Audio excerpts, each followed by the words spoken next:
Saya ingin memulakan penyampaian saya pada malam ini dengan menyatakan kebahagiaan saya dan kebanggaan saya dengan penghasilan dua kitab penting ini yang ditulis oleh sahabat kami Ustaz Ahmad Ikram.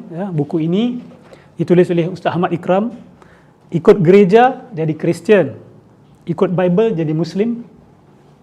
Di mana di dalam buku ini Ustaz Ahmad Ikram membuat perbandingan bahawa banyak perkara-perkara penting yang dihalalkan ataupun diharamkan di dalam Al-Quran masih juga terdapat di dalam Bible.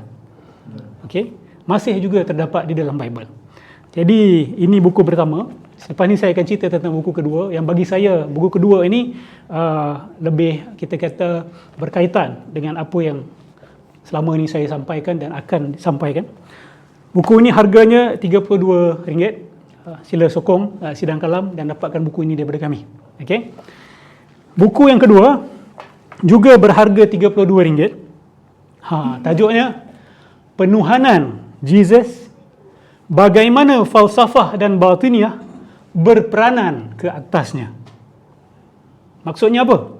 Bagaimana teori-teori batiniah dan teori-teori falsafah meresap masuk ke dalam pemikiran sebahagian pemikir-pemikir besar Kristian sehingga mendorong mereka untuk menuhankan Jesus ataupun Isa alaihissalam.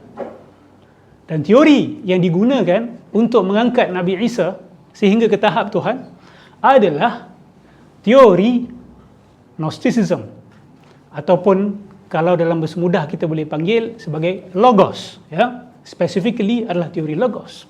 Dan teori Logos ini saya sudah sampaikan banyak kali bahawa penjelmaannya di dalam tradisi Islam dipanggil sebagai Nur Muhammad ataupun Hakikat Muhammadiyah, Al-Haqiqah Al-Muhammadiyah. Dan memang terbukti bahawa teori yang sama telah pun menuhankan Nabi Muhammad sallallahu alaihi wasallam. Dia bukan on the way. Dia sudah pun tahap menuhankan Nabi sallallahu alaihi wasallam.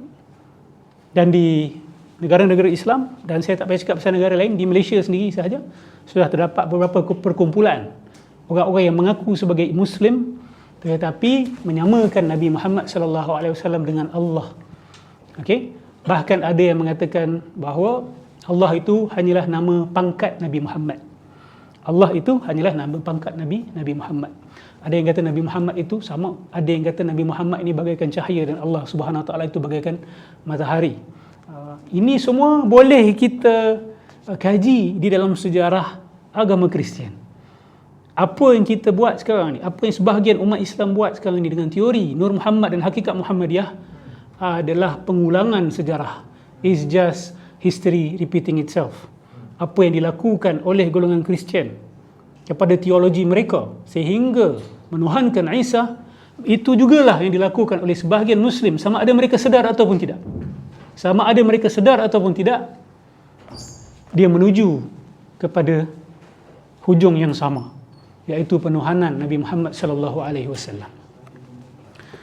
Dan saya pernah sentuh dalam beberapa kuliah saya sebelum ini pentingnya untuk kita faham teori Logos, Aion dan juga Homoousion. Okay? Homoousion ini, di mana dengan teori-teori inilah Nabi Isa akhirnya diangkat menjadi Allah Subhanahu Wa Taala.